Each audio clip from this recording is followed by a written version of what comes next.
എന്നെ കണ്ടവനെ ഞാനും ഇന്നു കാണുന്നല്ലോ.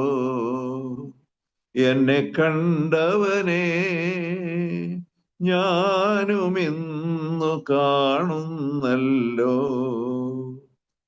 ഹാഗാർ പണ്ടു മണൽക്കാട്ടിൽ പാടിയ പാട്ടെൻ്റെതാകുന്നു നാഥ. ഹാഗാർ പണ്ടു മണൽക്കാട്ടിൽ പാടിയ പാട്ടെൻ്റെതാകുന്നു നാഥ. എന്നെ കണ്ടവനെ ഞാനും ഇന്നു കാണുന്നല്ലോ.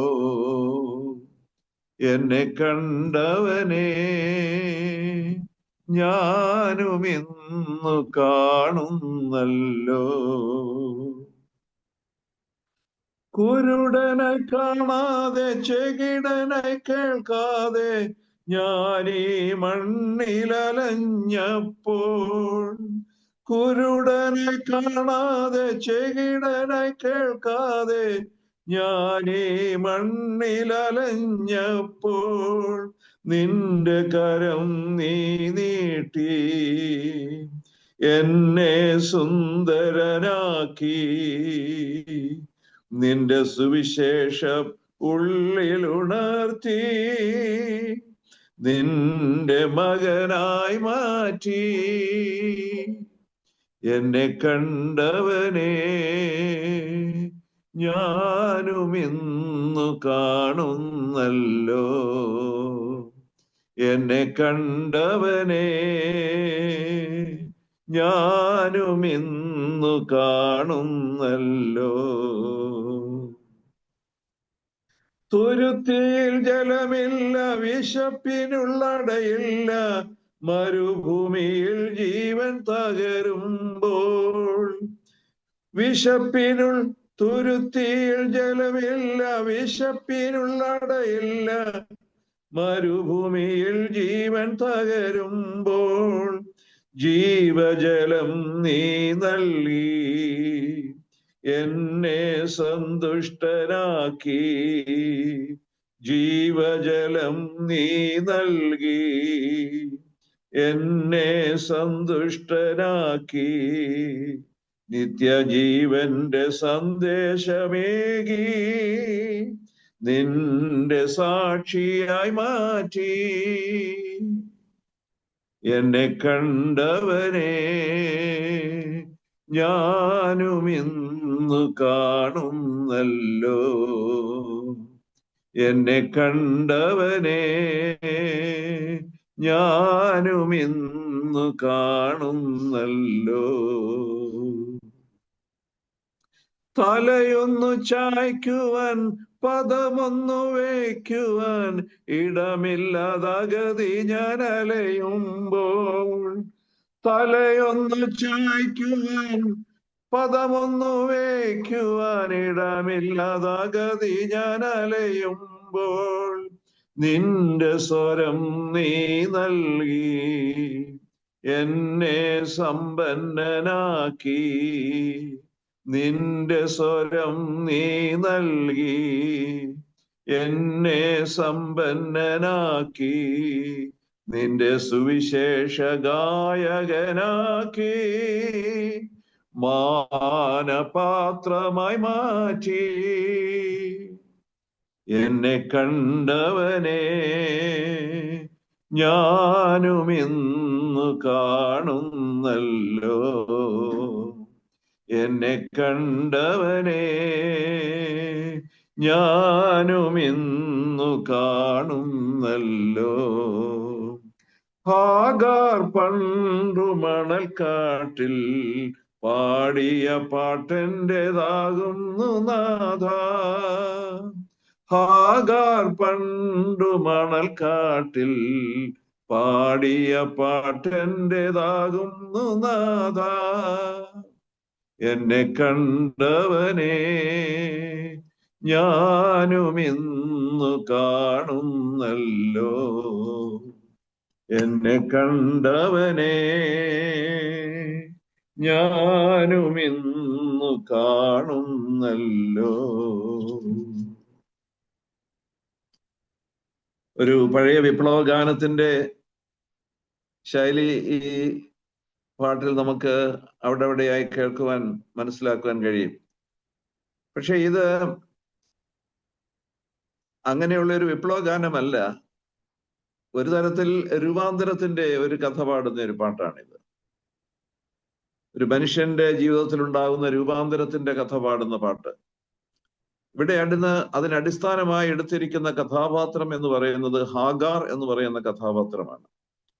നമുക്കറിയാം, അബ്രഹാമിന്റെയും സാറയുടെയും ദാസിയായിരുന്ന ഹാഗാർ ഈജിപ്ഷ്യൻ കന്യകയായിരുന്നു. ഈജിപ്തുകാരിയാണ് അവൾ. ഈജിപ്തിൽ നിന്ന് അബ്രഹാമും സാറായും എടുത്തുകൊണ്ടുവന്ന സ്വീകരിച്ച ഒരു വേലക്കാരിയായിരുന്നു ഹാഗാർ. എന്നാൽ ഹാഗാർ എൻ്റെ ജീവിതത്തിൽ വളരെ വേഗമാണ് ഒരു മാറ്റം സംഭവിച്ചത്. വാഗ്ദത്ത സന്തതി അബ്രഹാമിന് ലഭിക്കാതെ വന്നപ്പോൾ സ്വന്തം ഭാര്യയുടെ ഇംഗിതമനുസരിച്ച്, ആലോചന അനുസരിച്ച് അബ്രഹാം ഹാഗാറിനെയും കൂടെ തൻ്റെ ഭാര്യയായി സ്വീകരിക്കുന്ന ഒരു പ്രത്യേക സാഹചര്യം ഉണ്ടായി. അങ്ങനെയായിരിക്കും ദൈവത്തിന്റെ വാഗ്ദത്തം നിറവേറുന്നത് എന്ന് ഈ സാറായ അബ്രഹാമിന് എൻ്റെ കാതിലോതി.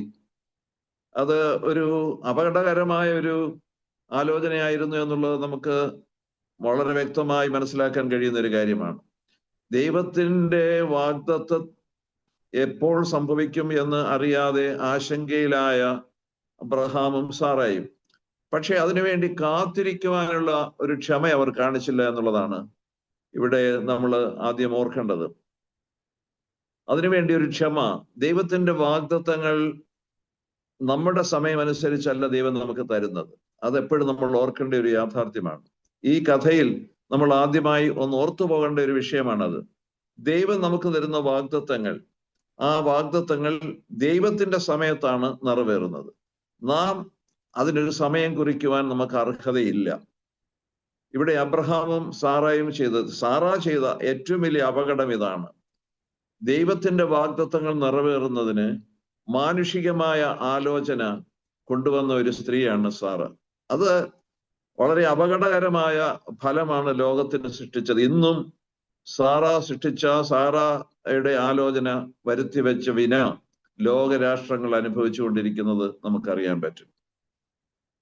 അപ്പോൾ ദൈവത്തിന്റെ വാഗ്ദത്തത്തിന് നാം സമയം കുറിക്കരുത്. ദൈവം തൻ്റെതായ സമയത്ത് ദൈവം തൻ്റെ വാഗ്ദത്തം നിറവേറ്റും എന്ന് അബ്രഹാമിന് 100-ാമത്തെ വയസ്സിൽ പുത്രൻ ജനിച്ചതിലൂടെ നമുക്ക് മനസ്സിലാക്കാൻ പറ്റും. ദൈവത്തിന്റെ സമയത്തെ കവച്ചു വെക്കുവാൻ, അതിനെ നമ്മുടെ നിയന്ത്രണത്തിലേക്ക് കൊണ്ടുവരുവാൻ നാം ശ്രമിച്ചാൽ വരുന്ന അപകടകരമായ ഒരു കാര്യമാണ് ഇവിടെ സംഭവിച്ചത്. എന്നാൽ ഹാഗാർ എന്ന് പറയുന്ന ഈ വനിത, അവൾ അതുകൊണ്ട് വേദപുസ്തക ചരിത്രത്തിൽ സുപ്രധാനമായ ഒരു കഥാപാത്രമായി മാറി. ഒരിക്കലും അവൾ വേദപുസ്തക ചരിത്രത്തിൽ ഒരു കഥാപാത്രമായി മാറാൻ സാധ്യതയില്ലാത്ത ഒരു സ്ത്രീയായിരുന്നു. ഈജിപ്ഷ്യൻ കന്യകയായിരുന്നു അവൾ. പക്ഷേ സാറായുടെ ഈ കൃത്രിമ ചിന്ത, സാറ നടത്തിയ ഈ ദൈവ നിഷേധമായ ഈ ചിന്ത ഒരു ഈജിപ്ഷ്യൻ കന്യകയെ വേദപുസ്തക താളുകളിലെ ഒരു പ്രധാന കഥാപാത്രമാക്കി മാറ്റുവാൻ ഉള്ള സാഹചര്യം ഉണ്ടാക്കി. അത് വളരെ അപകടകരമായ ഒരു സാഹചര്യമായിരുന്നു. പക്ഷേ ഹാഗാറിന് നമ്മൾ ഇവിടെ വായിക്കുന്നത്, ഉൽപ്പത്തി പുസ്തകം നാം വായിക്കുമ്പോൾ 16-ാം അധ്യായത്തിലെമ്പാടും ഹാഗാറിന്റെ കഥയാണ് പറയുന്നത്. ഹാഗാർ ഗർഭിണിയായി എന്ന് കണ്ടു കഴിഞ്ഞപ്പോഴേക്കും ഹാഗാറിനെ വീട്ടിൽ നിന്നും ഇറക്കി വിടുന്ന ഒരു സാറായെ നമുക്ക് കാണാൻ പറ്റും. അവള് അബ്രഹാമിന്റെ അടുക്കൽ കുറെ കൂടെ സ്വാതന്ത്ര്യം കാണിച്ചു കാണും, വീട്ടിൽ കുറെ കൂടെ സ്വാതന്ത്ര്യം അവൾ എടുത്തു കാണും. അങ്ങനെ ഹാഗാർ സാറയുടെ കണ്ണിന് മുമ്പിൽ ഒരു അനിഷ്ടയായി മാറുന്ന ഒരു ചിത്രമുണ്ട്. അങ്ങനെ ഹാഗാറിനെ ഇറക്കി വിടുമ്പോൾ മരുഭൂമിയിൽ ഉഴലുന്ന ഹാഗാർ ദൈവത്തെ കാണും. നമ്മൾ ഓർക്കണം, ദൈവത്തിന് പേരിടുന്ന ആദ്യത്തെ വേദപുസ്തക കഥാപാത്രമാണ് ഹാഗാർ. ആരാണ്? ദൈവം തെരഞ്ഞെടുത്ത സമൂഹത്തിലെ, ദൈവം തെരഞ്ഞെടുത്ത ജനങ്ങളിൽ ആരെങ്കിലുമല്ല, എബ്രായ ജനതയിൽ ആരുമല്ല, യഹൂദന്മാരാരുമല്ല, ഇസ്രായേൽ മക്കൾ ആരുമല്ല യഹോവയായ ദൈവത്തിനൊരു പേരിട്ടത്.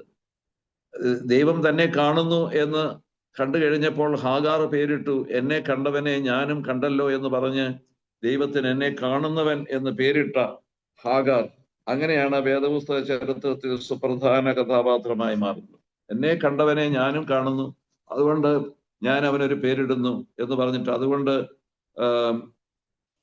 എന്നെ കണ്ടവനെ പിന്നെ ദൈവത്തെ ഞാൻ കാണുന്നു എന്നുള്ള ഒരു പേരിട്ട് യഹോവയായ ദൈവത്തെ പേര് ചൊല്ലി വിളിക്കുന്ന ഒരു ഹാഗാറിനെ നമുക്ക് കാണാൻ കഴിയുന്നുണ്ട്. അപ്പൊ അത്രത്തോളം വേദപുസ്തക ചരിത്രത്തിൽ പ്രധാനപ്പെട്ട ഒരു കഥാപാത്രമായി മാറുകയാണ് ഹാഗാർ എന്ന് പറയുന്ന കഥാപാത്രം. യഹോവയെ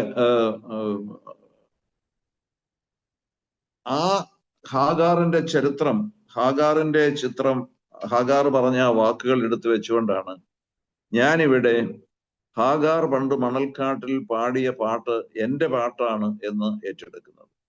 എന്താണ് അവിടെ പറയുന്നത്? എന്നെ കണ്ടവനെ ഞാനും ഇന്ന് കാണുന്നല്ലോ എന്ന് പറഞ്ഞിട്ട്, അത് ഹാഗാർ പറഞ്ഞതാണ്. എന്നെ കണ്ടവനെ ഞാനും ഇന്ന് കാണുന്നല്ലോ എന്ന് പറയുന്നത്. Thou God seest to me. എന്നെ കണ്ട ദൈവമേ എന്ന് ദൈവത്തിന് പേരിടുന്നത് അതുകൊണ്ടാണല്ലോ. അപ്പോൾ ആ ഹാഗാർ പാടിയ പാട്ട് ഇവിടെ ആ വാക്കുകൾ ഏറ്റെടുത്തുകൊണ്ട് ഞാൻ എൻ്റെ സ്വന്തമാക്കി ആ വാക്കുകളെ മാറ്റുകയാണ്.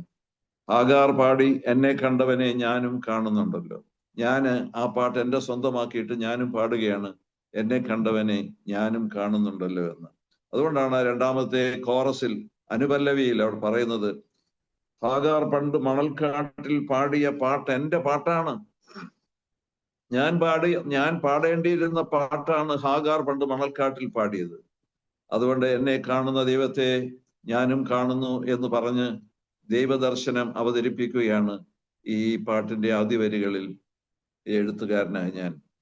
കാരണം ദൈവികമായ ദർശനമുണ്ടായി എന്നുള്ളതാണ്. അപ്പൊ ഹാഗാറിനെ പോലെ ഞാനും ദൈവത്തെ കണ്ടു, എന്നെ കാണുന്ന ദൈവത്തെ ഞാനും കണ്ടുമുട്ടി എന്ന് ഏറ്റുപറയുന്നു. അപ്പൊ ഹാഗാറിന്റെ വാക്കുകൾ കടമെടുത്തുകൊണ്ട് അതെന്റെ വാക്കുകളാക്കി മാറ്റിക്കൊണ്ട് ഞാൻ അവിടെ പറയുകയാണ്. പിന്നീട് പറയുന്ന കാര്യങ്ങളൊക്കെ അതിനോടനുബന്ധമായി വരുന്ന ചിന്തകളാണ് വാസ്തവത്തിൽ. കുരുടനായി കാണാതെ ചെകിടനായി കേൾക്കാതെ ഞാൻ ഈ മണ്ണിൽ അലഞ്ഞപ്പോൾ, എൻ്റെ ജീവിത അനുഭവങ്ങളാണ് ഞാൻ പറയുന്നത്. കുരുടനായി കാണാതെ ചെകിടനായി കേൾക്കാതെ ഞാൻ ഈ മണ്ണിൽ അലഞ്ഞപ്പോൾ നിന്റെ കരം നീ നീട്ടി എന്നെ സുന്ദരനാക്കി, നിന്റെ സുവിശേഷം ഉള്ളിൽ ഉണർത്തി നിന്റെ മകനായി മാറ്റി. വാസ്തവത്തിൽ അത് എൻ്റെ മാനസാന്തര അനുഭവത്തിന്റെ ഒരു കഥയാണ് അവിടെ പറയുന്നത്. സുവിശേഷത്തോടും മറ്റ് മാർഗങ്ങളോടും പ്രാർത്ഥനയോടും ഒക്കെ അകൽച്ച പാലിച്ചിരുന്ന എന്നെ അവിടെ പറയുന്നത് ഒരു ആലങ്കാരിക ഭാഷയിലാണ്. കുരുടനായി കാണാതെ ചെകിടനായി കേൾക്കാതെ എന്നൊക്കെ പറയുമ്പോൾ നമ്മൾ പൂർണ്ണമായും ആത്മീയ കാര്യങ്ങളിൽ താല്പര്യമില്ലാത്തവനായി എന്നർത്ഥം, പൂർണ്ണമായി ആത്മീയ കാര്യങ്ങളിൽ ശ്രദ്ധയില്ലാത്തവനായി തീർന്നർത്ഥം, വചനത്തോട് അകൽച്ച സൂക്ഷിക്കുന്നവനായി മാറി എന്നർത്ഥം, ക്രിസ്തീയമായ പ്രവർത്തനങ്ങളോട് നിഷേധമായ മനോഭാവം പുലർത്തി എന്നൊക്കെ അർത്ഥം. അതുകൊണ്ടാണ് അതിനെ ആലങ്കാരികമായി കാവ്യാത്മകമായി പറഞ്ഞപ്പോഴാണ് കുരുടനായി കാണാതെ ചെകിടനായി കേൾക്കാതെ ഞാൻ ഈ മണ്ണിൽ അലഞ്ഞു എന്ന് പറയുന്നത്. അപ്പോൾ അങ്ങനെ അലഞ്ഞ എനിക്ക് നിന്റെ കരം നീ നീട്ടി, ദൈവം അവന്റെ കരം നീട്ടി എന്നെ സുന്ദരനാക്കി. വിരൂപനായിരുന്നു ഞാൻ, എന്നെ സുന്ദരനാക്കി മാറ്റി. ദൈവത്തിൽ നിന്ന് അകന്നു പോകുമ്പോൾ നാം വിരൂപം ആയി മാറും, വിരൂപികളായി മാറും. നമുക്കറിയാമല്ലോ, ഏദനിൽ ആദവനും ഹവയ്ക്കും ഒരു ഹാലോ ഉണ്ടായിരുന്നു എന്ന് വിശ്വസിക്കുന്നയാളാണ് ഞാൻ. ഒരു തേജോമയമായ രൂപമാണ് അവരുടെ. നമ്മളെ വിശുദ്ധന്മാരെയൊക്കെ വരയ്ക്കുന്ന ഉടനെ അവരുടെ തലയ്ക്ക് ചുറ്റും വരയ്ക്കുന്ന ഹാലോ, പ്രകാശവലയം എന്നതിനെ കുറിച്ച് പറയും. ആ പ്രകാശവലയം, അതുപോലെ ആദവനും ഹവയ്ക്കും ഒരു പ്രകാശവലയം അവരുടെ ജീവിതത്തിൽ ഉണ്ടായിരുന്നു എന്ന് വിശ്വസിക്കുന്നയാളാണ് ഞാൻ. അവര് ഏദനിൽ പാർക്കുന്ന കാലത്ത് അവരുടെ ശരീരത്തിൽ നിന്നും സ്വർണപ്രഭ വഴിഞ്ഞൊഴുകിയിട്ടുണ്ടാവും എന്നാണ് ഞാൻ വിശ്വസിക്കുന്നത്. ഒരു വിശുദ്ധിയുടെ ഹാലോ, വിശുദ്ധിയുടെ ഒരു ഒരു ഒരു ഒരു പ്രകാശവലയം അവരുടെ ശിരസിന് മുകളിലൂടെ ഉണ്ടായിരുന്നു എന്നാണ് വിചാരിക്കുന്നത്. എന്നാൽ ഏത് നിമിഷം അവർ പാപം ചെയ്തോ ആ നിമിഷം ആ ഹാലോ അവർക്ക് നഷ്ടപ്പെട്ടിട്ടുണ്ടാവും.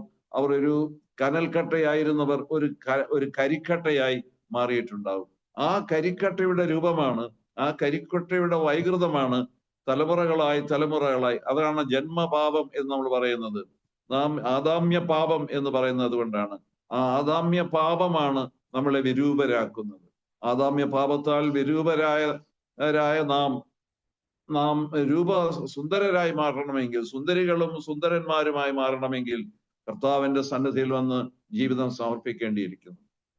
അപ്പൊ ഇവിടെ കുരുടനായി കാണാതെ, ചെകിടനായി കേൾക്കാതെ ഞാൻ ഈ മണ്ണിൽ എളഞ്ഞപ്പോൾ നിന്റെ കരം നീ നീട്ടി എന്നെ സുന്ദരനാക്കി, നിന്റെ സുവിശേഷം ഉള്ളിൽ ഉണർത്തി നിന്റെ മകനായി മാറ്റി. എന്റെ മാനസാന്തരത്തിന്റെ ഒരു ചിത്രമാണ് അവിടെ ഞാൻ അവതരിപ്പിക്കുന്നത്. വാസ്തവത്തിൽ അതിന് ഹാഗാറിന്റെ വാക്കുകൾ കടമെടുത്തുകൊണ്ട് ഞാൻ ആ പാട്ട് എന്റെ പാട്ടാണെന്ന് പറഞ്ഞുകൊണ്ട് എന്റെ മാനസാന്തരത്തിന്റെ ആ രൂപാന്തരത്തിന്റെ ആ കഥ ആ ഒന്നാമത്തെ സ്റ്റാൻസിൽ പറയുകയാണ്. നമ്മളുടെ ജീവിതത്തിന് ഒരു സൗന്ദര്യം ഉണ്ടാകണമെങ്കിൽ, പ്രിയ സഹോദരങ്ങളെ, നമ്മുടെ ജീവിതത്തിൽ ഒരു സൗന്ദര്യം ഉണ്ടാകണമെങ്കിൽ നാം കർത്താവിന്റെ സന്നിധിയിൽ മടങ്ങി വന്നേ പറ്റൂ. കർത്താവിന്റെ സന്നിധിയിൽ മടങ്ങി വന്നേ നമ്മുടെ ആത്മീക ജീവിതത്തിന് സൗന്ദര്യം ഉണ്ടാവും. എന്തിനേ നമ്മുടെ ഭൗതിക ശരീരത്തിന് പോലും സൗന്ദര്യം ഉണ്ടാവുകയുള്ളൂ എന്ന് വിശ്വസിക്കുന്നവരാണ് ഞാൻ. കാരണം ദൈവ തേജസ് നമ്മുടെ മുഖത്തിലും നമ്മുടെ കണ്ണുകളിലും പ്രകാശിക്കും എന്നുള്ളതാണ്. പ്രസിദ്ധനായ സുവിശേഷകൻ നമുക്കറിയാമല്ലോ, ഡോക്ടർ മുരളീധർ എന്ന് പറയുന്ന എൻ്റെ സ്നേഹിതനാണ് ഡോക്ടർ മുരളി. അദ്ദേഹം ഒരു ബ്രാഹ്മണനായിരുന്നു. അദ്ദേഹം മാനസാന്തരപ്പെട്ടു, ക്രിസ്ത്യാനിയായി മാറി. അദ്ദേഹം പറയുമായിരുന്നു, ഞാൻ ആരുടെയും പ്രസംഗം കേട്ടല്ല ഞാൻ മാനസാന്തരപ്പെട്ടത് എന്ന്. അദ്ദേഹത്തിന്റെ അച്ഛൻ ഒരു പൂജാരിയായിരുന്നു. അദ്ദേഹവും ആ രീതിയിൽ തന്നെയാണ് ജീവിച്ചു വന്നത്. എന്നാൽ ഒരു ദിവസം അദ്ദേഹത്തിന്റെ നാട്ടിലെ ഒരു ആലയത്തിൽ വലിയ പാട്ട് കേട്ടപ്പോൾ അതൊന്ന് കാണാമെന്ന് വിചാരിച്ച് ഡോക്ടർ മുരളി ആ ആലയത്തിൽ ഈ ജനങ്ങളുടെ പുറകിൽ ചെന്ന് അവിടെ ഇരുന്നു എന്നാണ് പറയുന്നത്. അദ്ദേഹം പറയുന്നത്, അവിടെ ആരാധിച്ചു കൊണ്ടിരുന്ന ജനങ്ങളുടെ മുഖം, അദ്ദേഹത്തിന് അറിയാവുന്ന മുഖങ്ങളാണ് എല്ലാം. പക്ഷെ അവർ ആരാധിക്കുമ്പോൾ അവരുടെ മുഖത്ത് അഭൗമികമായ ഒരു തേജസ് അദ്ദേഹം കണ്ടു അത്രേ. എല്ലാവരും പരിചിതരാണ്. പക്ഷേ അവിടെ ആരാധിക്കുന്ന സമയത്ത് അവരുടെ മുഖത്ത് കണ്ട അസാധാരണമായ തേജസ്, ഇത് ദൈവത്തിൽ നിന്ന് ലഭിക്കുന്ന തേജസ്സാണെന്ന് മുരളി മനസ്സിലാക്കിയിട്ടാണ് മുരളി ആ തേജസ് തനിക്കും വേണം എന്ന്. യഥാർത്ഥ ദൈവത്തെ തേടി നടന്ന ഒരു കാലമാണത്. അതുകൊണ്ട് ഈ തേജസ് എനിക്കും വേണം എന്ന് പറഞ്ഞ് മുരളി ക്രിസ്തീയ വിശ്വാസത്തിലേക്ക് വന്നത്. അല്ലാതെ ആരുടെയും പ്രസംഗം കേട്ടിട്ടല്ല അദ്ദേഹം മാനസാന്തരപ്പെട്ടത് എന്ന് പറഞ്ഞിട്ടുണ്ട്. എൻ്റെ ജീവിതത്തിൽ ഞാൻ ഓർക്കുന്ന ഒരു കാര്യമുണ്ട്. ഞാൻ രാഷ്ട്രീയക്കാരനായി, കലാകാരനായി അങ്ങനെ ജീവിക്കുന്ന കാലഘട്ടത്തിൽ, പ്രത്യേകിച്ച് നാടക നടനായി, ഞാൻ പറഞ്ഞില്ലേ, ഒരു പ്രൊഫഷണൽ നാടകത്തിൽ MG സോമന്റെ കൂടെ അഭിനയിച്ച് നടന്നയാളാണ് ഞാൻ. ഞങ്ങളൊക്കെ ഒന്നിച്ച് നടിച്ചവരാണ്. അപ്പോൾ അങ്ങനെ നാടകം നടത്തുന്ന കാലഘട്ടത്തിൽ ഞങ്ങൾ ഈ നാടകത്തിന്റെ മുഖത്ത് പൗഡർ ഇടുമല്ലോ, മേക്കപ്പ് റൂമിൽ എടുത്ത്, ഗ്രീൻ റൂം എന്നാ പറയുന്നത്, ഗ്രീൻ റൂമിൽ ഇരുന്ന് ഇങ്ങനെ മുഖത്ത് പൗഡർ ഇട്ട് മുഖശോഭ വർദ്ധിപ്പിക്കുവാൻ ശ്രമിക്കുമായിരുന്നു. അപ്പോൾ ഞാൻ പലപ്പോഴും ഓർക്കുന്നുണ്ട്, എൻ്റെ യേശു എൻ്റെ അരികിൽ വന്ന് എന്നോട് പറഞ്ഞിട്ടുള്ളതാണ്, വാസ്തവത്തിൽ മോനെ, നിന്റെ ഈ പൗഡർ ഇട്ട് കാണിക്കുന്ന തേജസ് ഇല്ലേ, അതല്ല യഥാർത്ഥ തേജസ്, അത് കഴുകി കളഞ്ഞാൽ പോകുന്ന തേജസ്സാണ്. എന്നാൽ ഞാൻ നിനക്കൊരു തേജസ് തരാം, നീ എൻ്റെ പിന്നാലെ വരൂ, എന്നെ സ്വീകരിക്കൂ, എനിക്ക് വേണ്ടി നിന്റെ ജീവിതം സമർപ്പിക്കൂ, ആർക്കും എടുത്തു കളയാൻ കഴിയാത്ത ഒരു തേജസ് ഞാൻ നിനക്ക് തരാം എന്ന് എൻ്റെ കർത്താവ് എന്നോട് പറഞ്ഞിട്ടുണ്ട്. പക്ഷെ ഞാൻ ആ കാലഘട്ടത്തിലൊന്നും അത് ശ്രവിച്ചില്ല, അനുസരിച്ചില്ല. അത് ഓർത്തുകൊണ്ടാണല്ലോ പിൽക്കാലത്ത് ഞാൻ പാടിയത്, നിന്നെ അറിഞ്ഞിടാതെ പോയ പാതയിൽ നീ എന്നെ തേടി വന്ന സ്നേഹമോർക്കുമ്പോൾ എന്നാവതെങ്ങനെ മിണ്ടാതിരുന്നിടും സ്തോത്രയാഗമെന്നും അർപ്പിക്കുമെന്ന് ഞാൻ പിന്നീട് പാടാൻ ഇടയായത് അതുകൊണ്ടാണ്. അതുകൊണ്ട് നമുക്കൊരു തേജസ്, നമ്മളെ തേജസ്സുള്ളവരാക്കി മാറ്റുന്ന സ്വർഗീയ തേജസ്, ഗ്ലോറിഫിക്കേഷൻ എന്ന് പറയുന്ന മാനസാന്തരത്തിന്റെ അനുഭവത്തിൽ ഒന്നാമത് വാസ്തവത്തിൽ എന്താണ്? ജസ്റ്റിഫിക്കേഷൻ. രണ്ടാമത് സാങ്ക്ടിഫിക്കേഷൻ. മൂന്നാമത് മനുഷ്യന്റെ ജീവിതത്തിൽ ലഭിക്കുന്ന ഏറ്റവും ശ്രേഷ്ഠമായ ഒരു അനുഭവമാണ് ഗ്ലോറിഫിക്കേഷൻ. ദൈവത്തിന് സ്തോത്രം. ആ ഗ്ലോറിയസ് ആയിട്ടുള്ള തേജോമയമായ നമ്മുടെ ഭാവം അത് എവിടെ നിന്ന് ലഭിക്കുന്നതാണെന്ന് ചോദിച്ചാൽ സ്വർഗത്തിൽ നിന്ന് ലഭിക്കുന്നതാണ്. ഈ 3 അനുഭവങ്ങളിലൂടെ വരുന്നവരാണ് ദൈവമക്കളായി തീരുന്നത്. നമുക്ക് ജസ്റ്റിഫിക്കേഷൻ ഉണ്ടാകണം, വിശ്വാസത്താൽ നീതീകരണം പ്രാപിക്കണം, നമ്മൾ സാങ്ക്ടിഫൈഡ് ആകണം, നമ്മൾ കാൽവറി ക്രൂശിലെ രക്തത്താൽ നാം വിശുദ്ധീകരിക്കപ്പെടണം. കർത്താവ് പറഞ്ഞു, ഞാൻ വിശുദ്ധനായിരിക്കുന്ന പോലെ നിങ്ങളും വിശുദ്ധരാകണം. ലേവ്യ പുസ്തകത്തിൽ 6-ാം അധ്യായത്തിൽ ഞാൻ വിശുദ്ധനായിരിക്കുന്ന പോലെ നിങ്ങളും വിശുദ്ധരായിരിക്കണം പറഞ്ഞു. അതുകൊണ്ട് ജസ്റ്റിഫിക്കേഷനും സാങ്ക്ടിഫിക്കേഷനും ഉണ്ടാകണം. അത് കഴിഞ്ഞ് ദൈവമക്കൾക്ക് ഉണ്ടാകുന്ന ഏറ്റവും ശ്രേഷ്ഠമായ ഒരു അവസ്ഥയാണ് ഗ്ലോറിഫിക്കേഷൻ എന്ന് പറയുന്നത്. കർത്താവിന്റെ തേജസ് നമ്മുടെ തേജസ്സിലായി മാറുക, ആ തേജസ് നമ്മളിൽ നിഴലിക്കുക എന്നുള്ളത്. അതുകൊണ്ടാണ് ആ വാക്കാണ് ഇവിടെ നിന്റെ കരം നീട്ടി എന്നെ സുന്ദരനാക്കി എന്ന് പറഞ്ഞത് കൊണ്ട് അർത്ഥമാക്കിയത്. സ്വർഗീയ തേജസ് കൊണ്ട് എന്നെ അവൻ രൂപാന്തരപ്പെടുത്തി എന്ന് വിശ്വസിക്കുന്ന ഒരവസ്ഥ. അതുകൊണ്ട് എന്നെ സുന്ദരനാക്കി എന്നതിന് ബാക്കി മാത്രം എന്നാണ്, നിന്റെ സുവിശേഷം ഉള്ളിൽ ഉണർത്തി, നിന്റെ സുവിശേഷം ഉള്ളിൽ പകർന്നു, നിന്റെ മകനായി മാറ്റിയെന്ന് പാടിക്കൊണ്ട് പറയുകയാണ്. ആഗാർ പണ്ട് മണൽക്കാട്ടിൽ പാടിയ പാട്ട് എൻ്റെ പാട്ടാണ്, എന്നെ കണ്ടവനെ ഞാനും കണ്ടു എന്ന്. 2ാമത്തെ സ്റ്റാൻസായില് ഇവിടെ പറയുന്നത്, തുരുത്തിയിൽ ജലമില്ല, വിശപ്പിനുള്ള അടയില്ല, മരുഭൂമിയിൽ ജീവൻ തകരുമ്പോൾ ജീവജലം നീ നൽകി എന്നെ സന്തുഷ്ടനാക്കി, നിത്യജീവന്റെ സന്ദേശമേകി നിന്റെ സാക്ഷിയായി മാറ്റി. ദൈവത്തിന് സ്തോത്രം. ഇതും എൻ്റെ ജീവിതത്തിന്റെ ഭാഗമാണ്. ഇതെല്ലാം സിംബോളിക്കായി, ആലങ്കാരികമായി ഈ പാട്ടിൽ പറഞ്ഞു വെച്ചിരിക്കുന്നു എന്ന് മാത്രമേ ഉള്ളൂ. ഇവിടെ പറയുന്നു, തുരുത്തിയിൽ, ഹാഗാറിന്റെ അനുഭവമാണത്. തുരുത്തിയിൽ ജലമില്ല, വിശപ്പിനുള്ള അടയില്ല. ഒരു തുരുത്തി വെള്ളവും ഇത്തിരി അടയും കൊടുത്താണ് അബ്രഹാം ഹാഗാറിനെ പറഞ്ഞു വിട്ടു. നോക്കണം ആ കാലഘട്ടത്തിന്റെ ആ വലിയ സാഹസികമായ ഒരു അവസ്ഥ.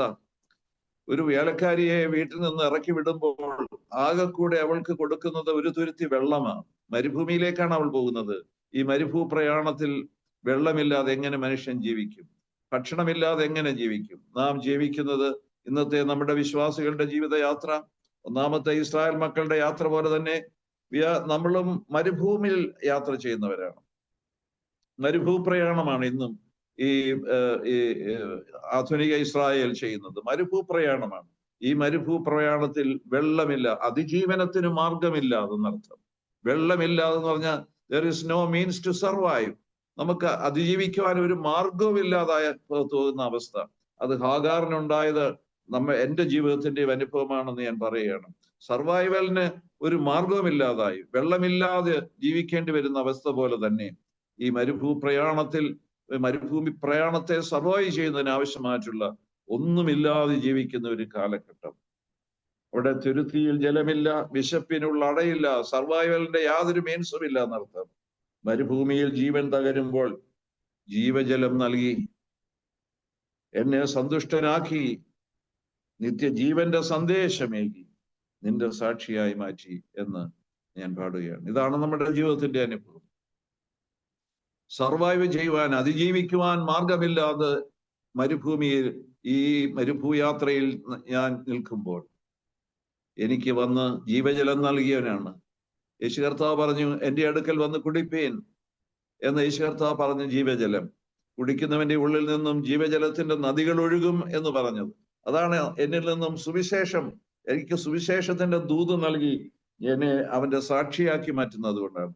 അപ്പോൾ ജീവജലം കുടിക്കാൾ ഉത്സവത്തിന്റെ മഹാദിനമായ ഒടുക്കത്തെ നാളിൽ യേശു നിന്നുകൊണ്ട് വിളിച്ചു പറഞ്ഞു, ദാഹിക്കുന്ന ഏവനും വരട്ടെ, ഇച്ഛിക്കുന്നവൻ ജീവജലം സൗജന്യമായി കുടിക്കട്ടെ. എന്നിൽ നിന്നും കുടിക്കുന്നവന്റെ ഉള്ളിൽ നിന്നും ജീവജലത്തിന്റെ നദികൾ പ്രവഹിക്കും. ദൈവത്തിന് സ്തോത്രം.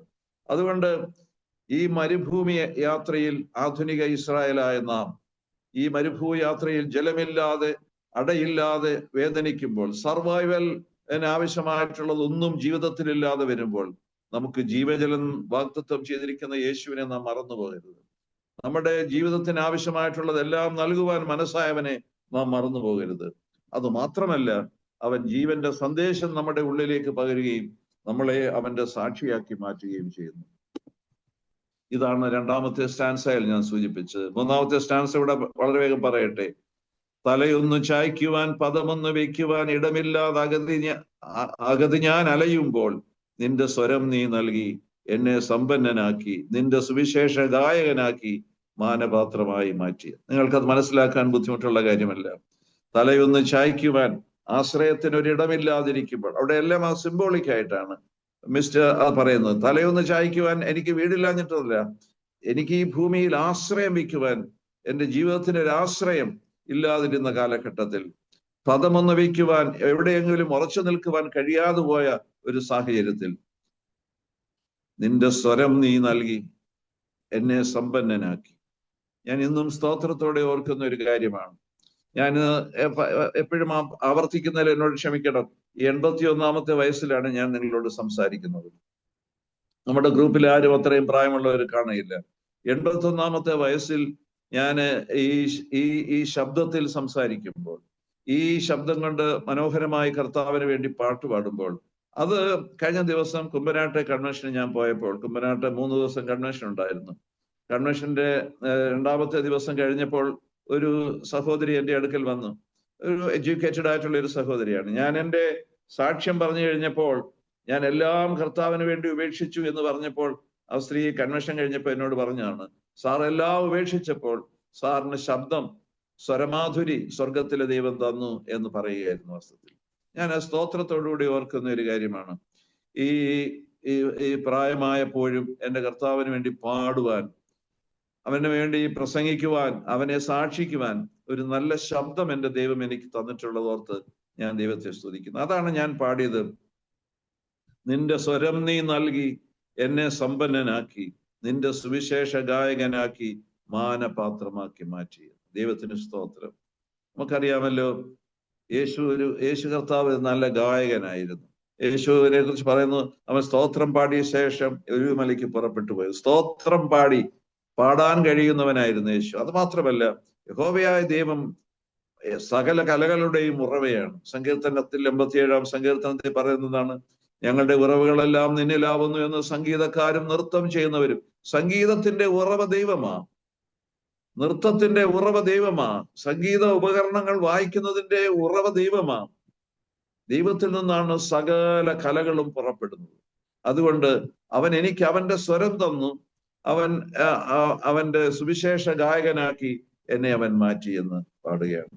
അതുകൊണ്ട് എൻ്റെ മാനസാന്തര അനുഭവത്തിലൂടെ യാത്ര ചെയ്യുന്ന ഒരു ഗാനമാണിത്. അതിന് ഞാൻ ആധാരമാക്കി എടുത്തത് ഹാഗാറിന്റെ കഥയാണ്. ഹാഗാർ പണ്ട് മരുഭൂമിയിൽ പാടിയ പാട്ട് എൻ്റെ പാട്ടാണ്. എന്താണ് ആ പാട്ടിൽ പറയുന്നത്? എന്നെ കണ്ടവനെ ഞാനും ഇന്ന് കാണുന്നല്ലോ, എന്നെ കണ്ടവനെ ഞാനും ഇന്ന് കാണുന്നല്ലോ എന്ന് പറഞ്ഞുകൊണ്ട് ഹാഗാറിന്റെ പാട്ട് സ്വന്തം പാട്ടാക്കി ഏറ്റെടുത്തുകൊണ്ട്, ഹാഗാറിന്റെ ജീവിതത്തിലെ അനുഭവം എൻ്റെ ജീവിതത്തിന്റെ അനുഭവമാണെന്ന് ഭംഗ്യന്തരേണ പറഞ്ഞുകൊണ്ട് പാടുന്ന ഒരു പാട്ടാണ് ഈ എന്നെ കണ്ടവനെ ഞാനും ഇന്ന് കാണുന്നല്ലോ എന്ന് പറയുന്ന ആത്മസന്തോഷത്തിന്റെ ഈ ഗാനം. ഈ ഗാനത്തിന്റെ ആത്മാവിലൂടെ നിങ്ങളും സഞ്ചരിക്കുക. നിങ്ങൾക്കും ഈ പാട്ട് സ്വന്തമാക്കി ഏറ്റെടുക്കുവാൻ പറ്റും. ഹാഗാർ എന്നെ കണ്ടവനെ ഞാനും ഇന്ന് കാണുന്നല്ലോ എന്ന് ഞാൻ ഏറ്റെടുത്ത പോലെ, ആ വരികൾ ഞാൻ ഏറ്റെടുത്ത പോലെ, എന്നെ കേൾക്കുന്ന സഹോദരിമാർ, സഹോദരന്മാർ എല്ലാവരും അത് സ്വന്തം പാട്ടാക്കി ഏറ്റെടുക്കണം. എന്നെ കണ്ടവനെ ഞാനും ഇന്ന് കാണുന്നല്ലോ എന്ന് ഏറ്റുപാടിക്കൊണ്ട് നമുക്ക് അവന്റെ സന്നിധിയിൽ നമ്മെ തന്നെ സമർപ്പിക്കാം. നമുക്ക് ആവശ്യമുള്ള ആത്മീക അനുഗ്രഹങ്ങൾ ഈ മരുഭൂയാത്രയിൽ, ആധുനിക ഇസ്രായേലായ, പുതുയുഗ ഇസ്രായേലായ നമുക്ക് ഈ മരുഭൂയാത്രയിൽ ആവശ്യമുള്ള ജലവും ആവശ്യമുള്ള ഭക്ഷണവും ആവശ്യമുള്ള എല്ലാ കൃപകളും തന്ന് നമ്മളെ ശക്തീകരിക്കുകയും അവന്റെ സാക്ഷികളാക്കി തീർക്കുകയും ചെയ്യും. അതിന്റെ ദൈവം തന്നെ പരിശുദ്ധാത്മാവിനാൽ നമ്മെ സഹായിക്കുമാറാവട്ടെ. ആമേൻ.